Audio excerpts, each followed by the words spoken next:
Good evening all. I hope you can all hear me. So I hope we have no technical difficulties tonight like we did last week. Good evening, Count Beauty. Nice to see you. You're always spot on time. I love that. That's very British. So as I was saying, I hope we have no technical difficulties this evening. Good evening, Sandeep. And we're going to have a class as always. We got a nice story. I like the story today. It's one of my favourites. It's about hedgehogs. Good evening, Victor Gabriel. Good evening, Tash. Okay, so can you see this first idiom? This one's reasonably difficult. Good evening, English Vibes. Good evening, Hallet. Okay, and Gertrudis. So if you live in the city, people say you live in the... And if you live in the country, people say you live in the... This is really quite informal. So, good evening, Petya. Good evening, Ricardo, Andreas, Mo-Fi, and... I'm sorry, my reading of Russian letters is not very good. I think Yuri, maybe? So, good evening, Maesh. Good evening, Rockabilly Mike. So, in the heaven, well, firstly you say heaven rather than in the heaven. Okay, Ricardo, that's really good. Okay, so that's the first one. You live in the sticks. Yeah, in the sticks. Good evening, Naima. That's really good, Ricardo. But do you know the other one, the opposite of the sticks? So... Okay, that's all right, Victor. Don't worry. You just participate as you want. So, does anybody know the other bit? So, if you live in the country, you live in the sticks. If you live in the city, people can say, country in the sticks. Yes, that's it, hubby. Good evening. And then the city, they say in the smoke. Yeah, I've heard this quite a lot in London. In the concrete jungle, that's pretty good. Yeah, so in the sticks is in the country, and in the smoke is in the city. I've heard people use this in London. It's an informal way of saying this, yeah? So, do you live in the city or in the smoke? Yeah, because okay, do you live in the sticks or do you live in the smoke? So, if you live in the smoke, you live in the city. If you live in the sticks, you live in the country. Personally, I live in the sticks, in the middle of nowhere. No stones, Lavinia, just the sticks. The smoke is because of the pollution, yeah. Sticks and stones, I get where you're going now, Lavinia. Sticks are made of wood, yeah. Have I been to London this year? I haven't been to London for several years. Okay, so to go the whole hog. He always goes the whole hog. Well done, Count Beauty. I hadn't thought of that. You surprised me with your answer, and it's absolutely right. The one I was looking for is the one Hubby has just given us. But to go the whole hog is a great one. Or to go, as Hubby, Lolly, and Ezra have said, to go the...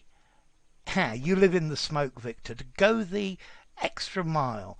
I really like this one of Count Beauty. To go the whole hog, or to go the extra mile. Yeah, so if you go the extra mile, singular, both Nora and Lavinia, not the extra miles, the extra mile singular, is to do an extra mile. Okay, good evening, Segirlinga, I think that is it. So not beyond your limits, but to do the extra bit.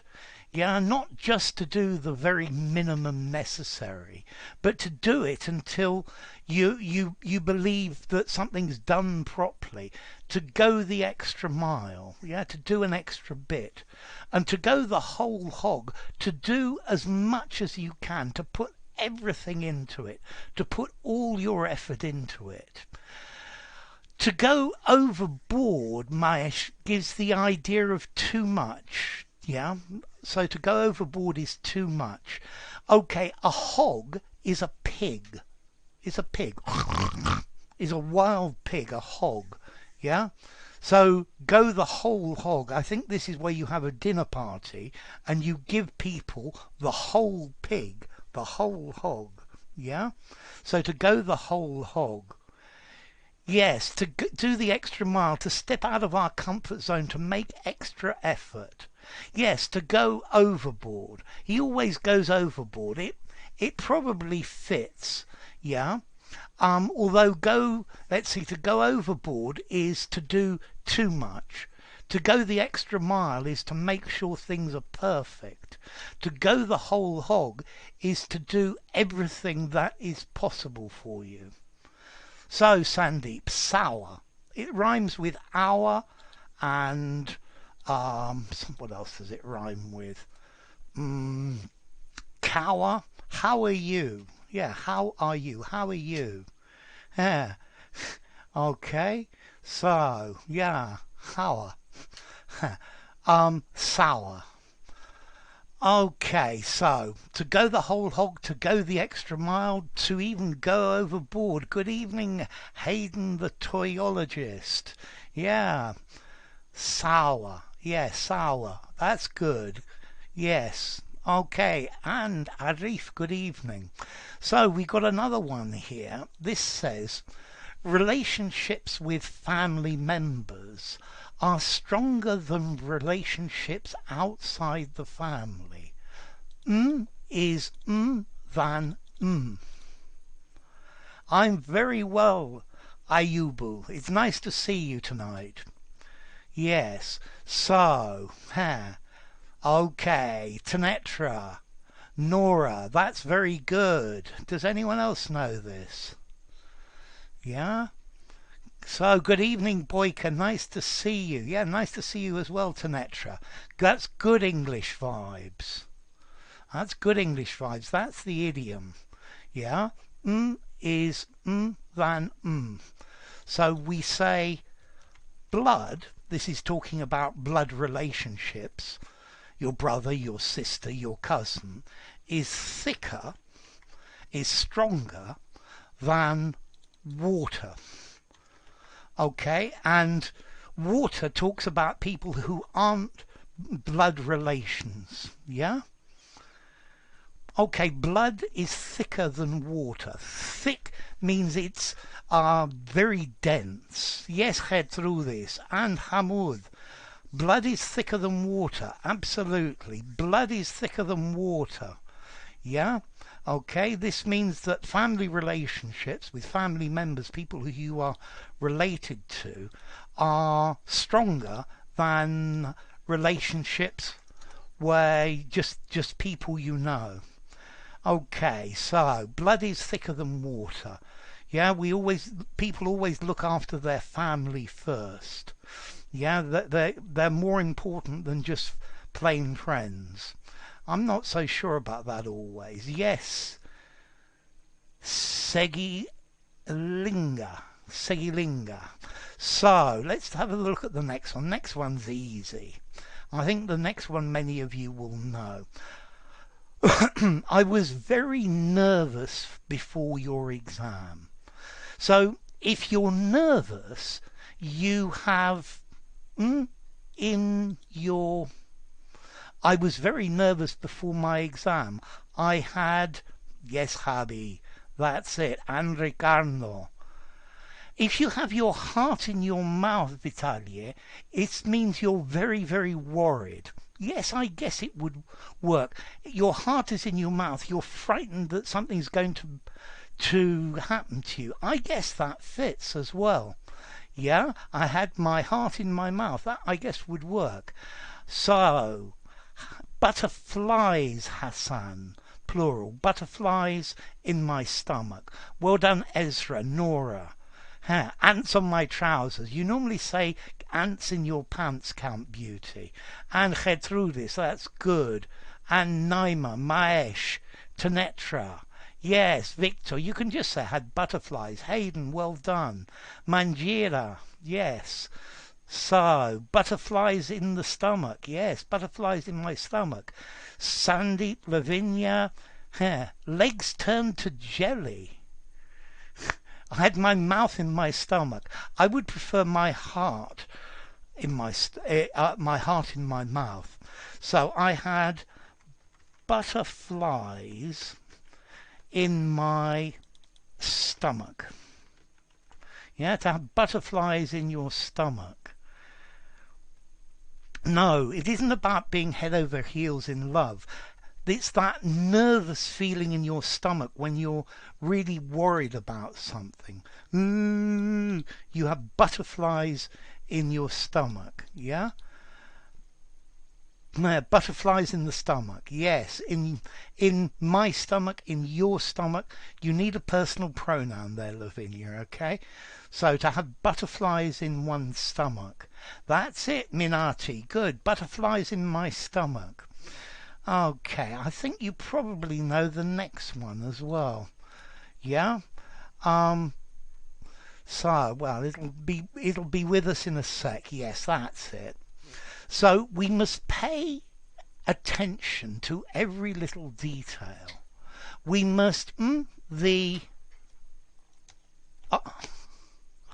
and the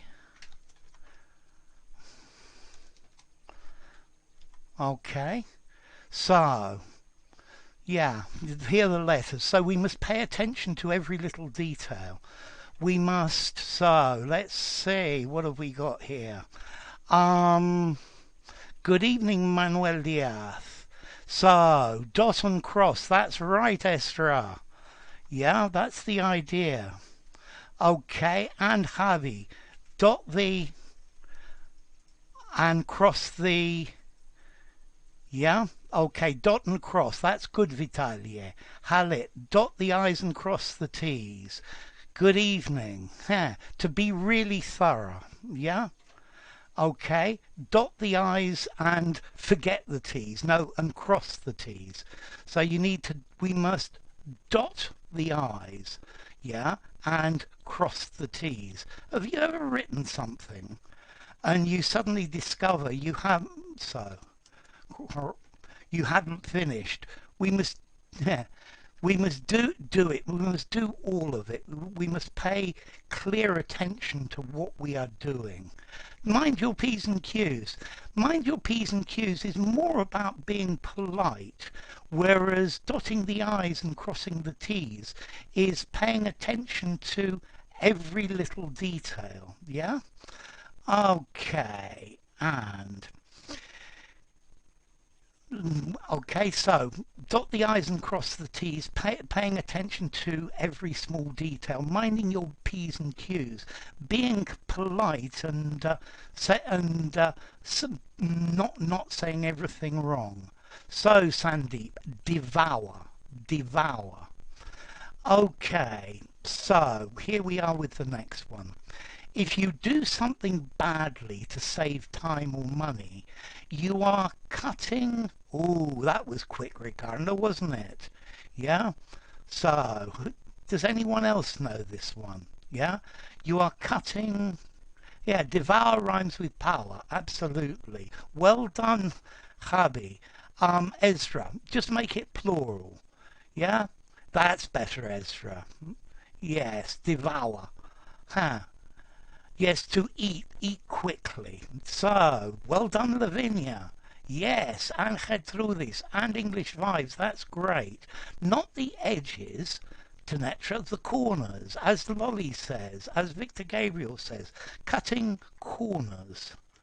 Yeah, saving things, yeah, cutting the corners. Yeah, you can add the as well. So, well done, Julio. And Hayden, Manjira, and Hamoud.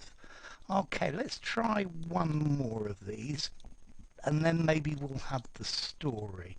Okay, so cutting corners. Do something badly to save time and money. Yeah, when you're studying, it's not best to cut corners. It's best to do things properly. If you're running around a square and you cut the corners, you don't have to go so far. And that's what makes it easier. Yeah? So, yeah, to cut corners, to make things easier. So, the last one, and Lolly has got this one immediately. By the way, Lolly, thank you for your donation last week. I'm not sure if I got to thank you because I had technical problems. So, this is not complicated. It's not something science. It's not, yes, all of you guys seem to know this. So, good evening, Emin. So, it's not rocket science. Lolly, Vitaly, Tanetra, Maesh, and Halit. That's very good. It's not rocket science. It's a no-brainer. Yes, Esra, that's it. Hamoud, that's it. It's not rocket science. This is not difficult. This is not complicated. Yeah, you ought to be able to do this easily. It's not rocket science. It's an easy thing. Yes, and there are loads of correct answers coming in now. Abdi and, yeah, Hayden and various of you. Okay, so now we're going to try the story. Okay, I like today's story. It's one of my favorite stories, one of my favorites. It's called The Hedgehogs in Winter. Yeah, so first question, what is a hedgehog? Okay, a hedgehog, it's a small animal about this size, and it has sharp points on its back. Good evening, Susanta. What means spare? Spare the rod, don't use. Use it sparingly, use it very little, Boyka. So, the hedgehogs in winter. So do you know what a hedgehog is? It's important you know what a hedgehog is. It's like a porcupine. It's got lots and lots of sharp points on its back. Yeah? Okay, so a hedgehog is like a porcupine. It's got sharp points on its back. Yeah? Okay, a spiky and thorny animal. I love it, English vibes.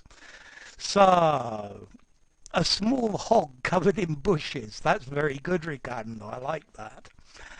Okay, so Riffman Siglo's still asking for the numbers. Hedge alone is a series of small trees to separate two pieces of land. A hedge is a baby tree, and a hog, to go the whole hog, is a pig. It's like a porcupine. In Europe, we don't have porcupines. Yeah, we have hedgehogs instead. Yeah. Okay, so a little pig with lots of spines, with lots of sharp bits on its back. Yeah, lots of bits sticking up on its back. Yeah, sharp ends. Okay, so listen. Hedgehogs make almost no noise at all in my experience. Okay, so here we go. It was the coldest winter ever. Many animals died because of the cold. The hedgehogs, realizing the situation, decided to group together to keep warm. This way they protected themselves from the cold. But the quills of each hedgehog wounded their closest companions.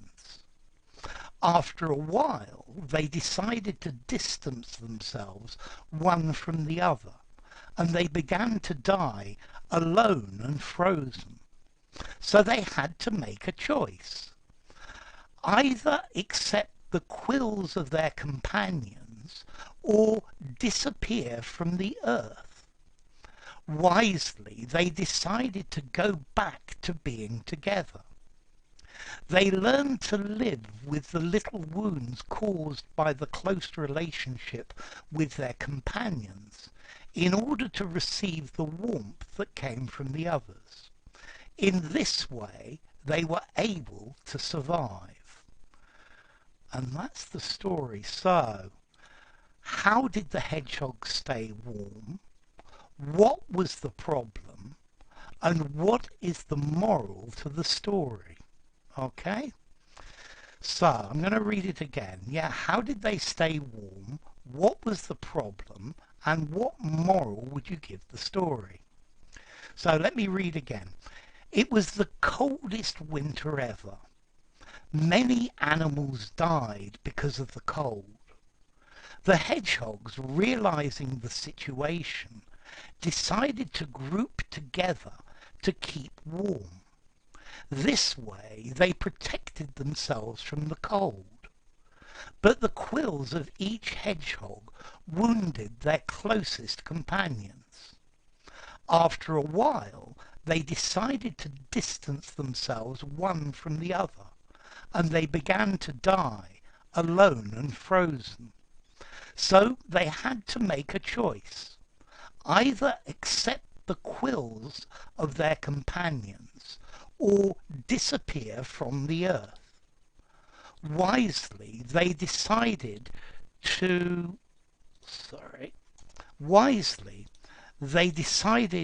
to go back to being together. They learned to live with the little wounds caused by the close relationship with their companions, in order to receive the warmth that came from the others.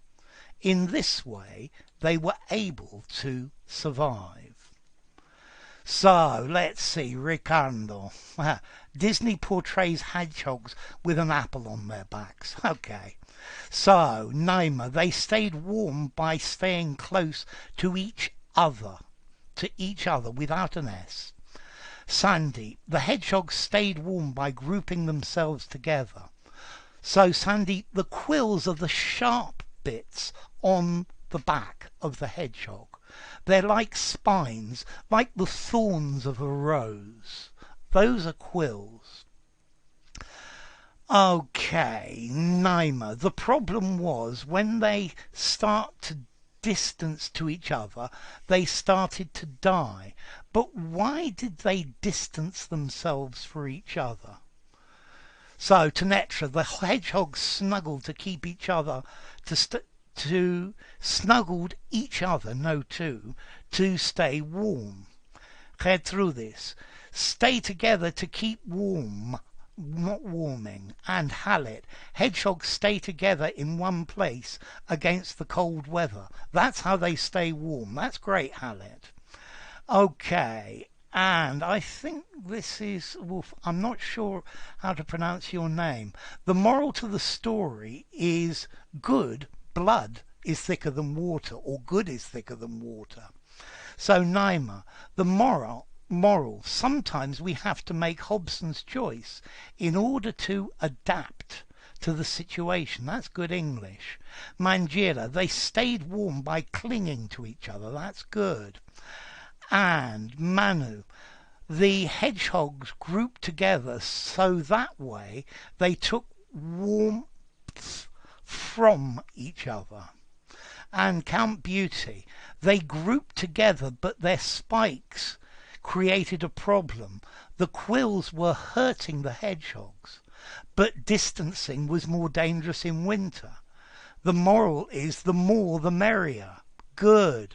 Head through this. Stay together in difficult situations is important.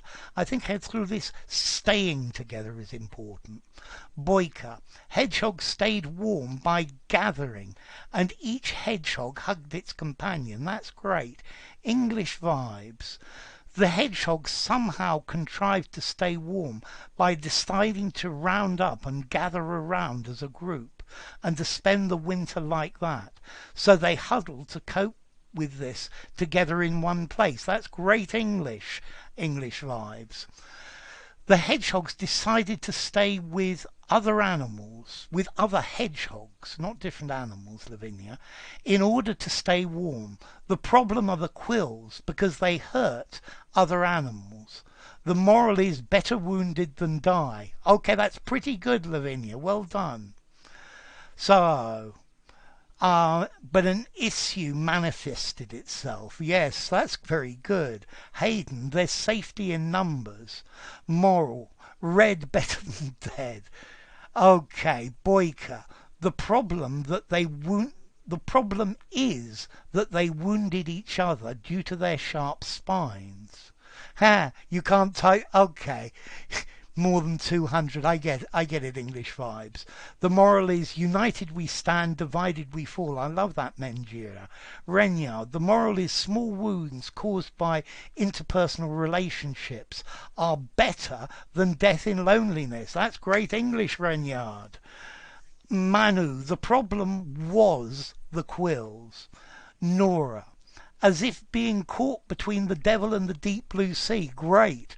Either to survive the harsh coldness or to endure the quills or the wounds due to what they are or their nature. Well done. Tanetra, moral, united we survive, divided we fall.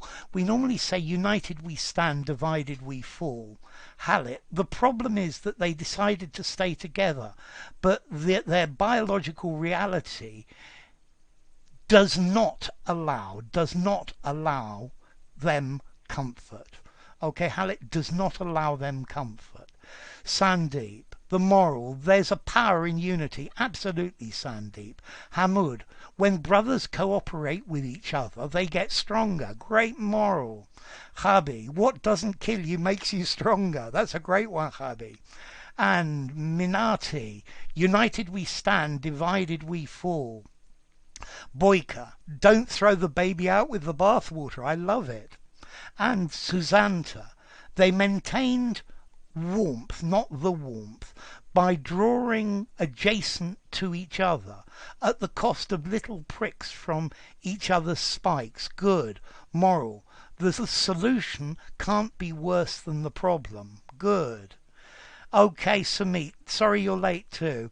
So Nora, the meaning of Hobson's choice. Hobson's choice is you need to choose between two things that are equally horrible. Would you prefer to have typhoid or cholera? I don't want either of them. That's Hobson's choice. Okay. Lavinia.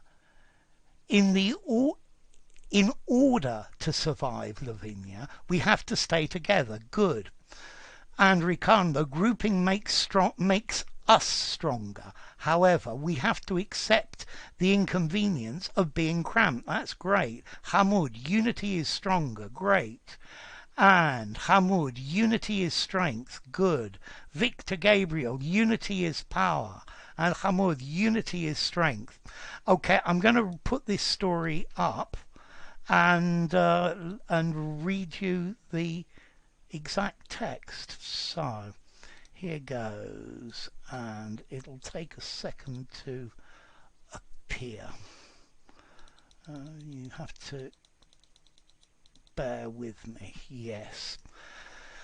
So, and Victor Gabriel, there is strength in numbers. Good. Sandeep, I think the problem was the quills. Yeah, the problem was the quills.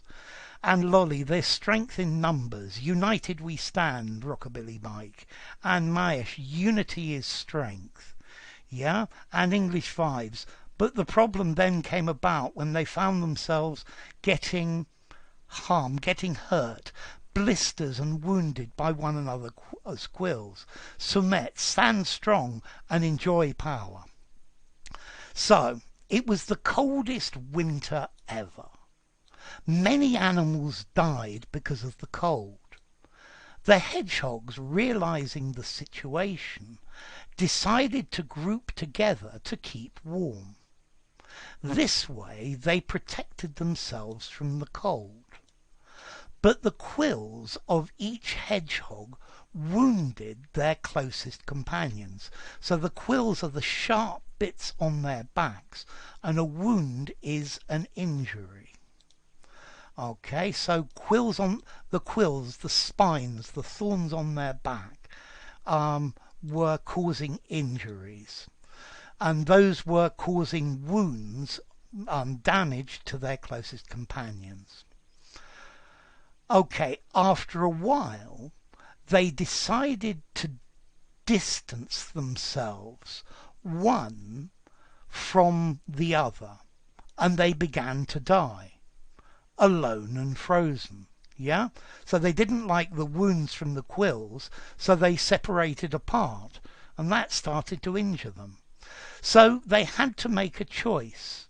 Either accept the quills of their companions, or disappear from the earth.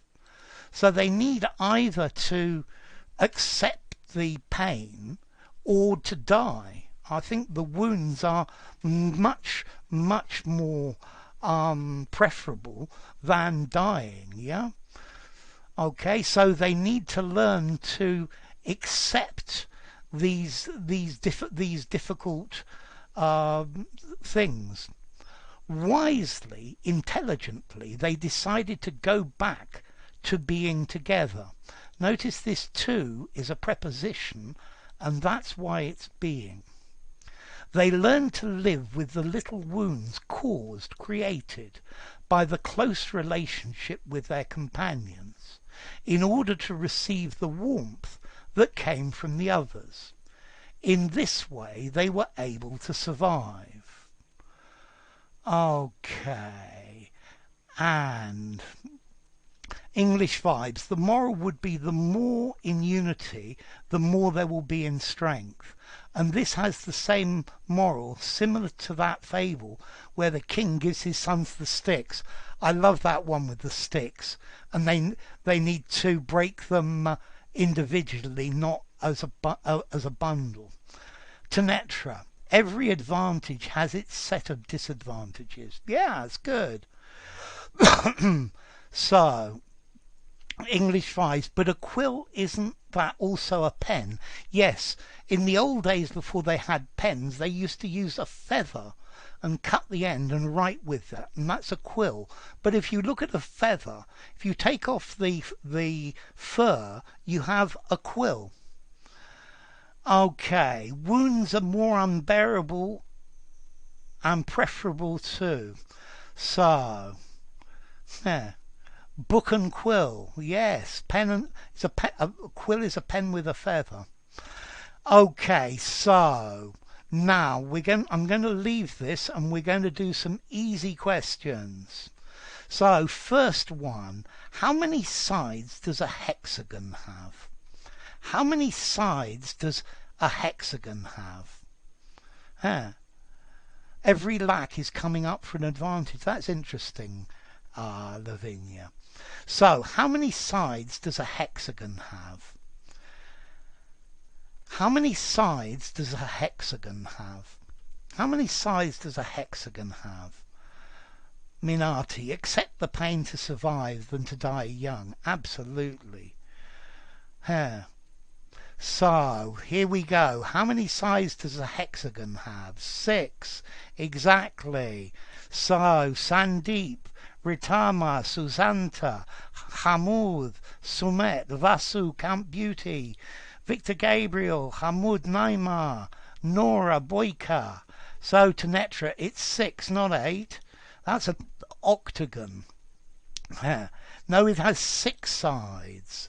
So, yeah, how many sides does a hexagon have? A hexagon has 6 sides. A hexagon has 6 sides, absolutely.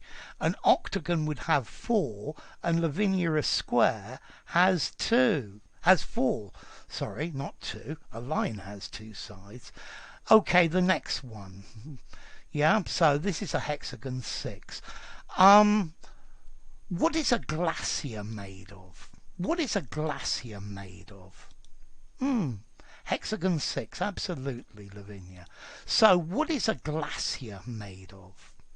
What is a glacier made of? A glacier. What's a glacier made of? Yeah, what's a glacier? A glacier made of? What's a glacier made of? A glacier. Okay, Count Beauty, that's very good. Ice. What's a glacier made of? What is a glacier made of? So, Ricardo, Victor, Lolly, yes, this is great. Okay, what is a glacier made of? It's made of ice. Yeah? Ice, maesh, snow, Tanetra, that'll do. Mangira, ice, Vasu, ice. So, a galaxy, Lavinia. This is a glacier. A galaxy, Lavinia, is made of stars. So, a glacier, glass. I think you're thinking about a glazier, a person who repairs glass. So, correct, Nora.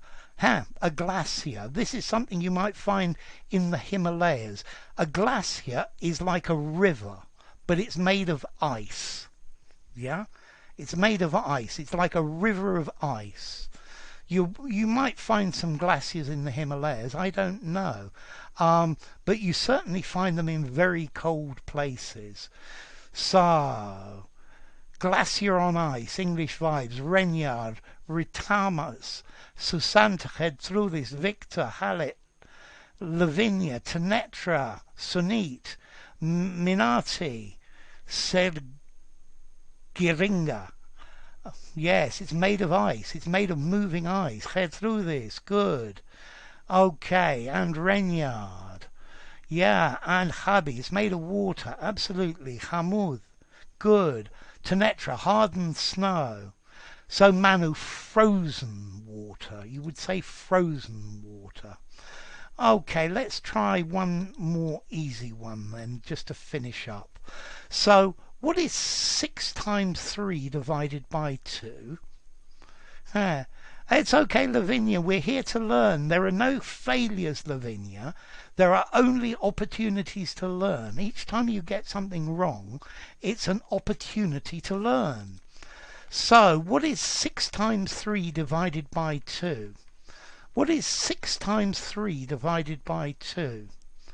Oh, I like that, Sleet and Anderson, correct. So, what's 6 times 3 divided by 2? Oh, Count Beauty, I knew you'd be fast with this. Sandeep, Sunit. So, 6 times 3 divided by 2, Ricardo. Susanta, correct. So, let me put the question. What is 6 times 2 divided by 3? The answer is 9. Solidarity means working together in cooperation. So, and halve that, Lavinia, half of it. Hamud, Naima, Lolly, good. Divided by, yes. 9, Hayden, Ricardo, Halit, Maesh, Gertrudis, Nora, Minati, equals 9, Javi. Yes. That's it. That's good. Okay. There's no fault for maths as long as you understand the English. That's great. Yes. Well done, Susanta. Yes, with the keyboard, it's very difficult always to get things right. Okay, it's very difficult to do maths in another language. I mean, I speak pretty good Spanish, but when it comes to numbers, I much prefer to do it in English. Yeah, even if you give me the numbers in Spanish. So 6 times 3 divided by 2. Yeah. Okay, 6 times 3 is 18, divided by 2 is 9. So, my friends, time to finish. Thank you very much. It's been a fun evening. We've had a fun lesson. You've been a wonderful crowd. I will be back again next week, and we will do more of the same. So,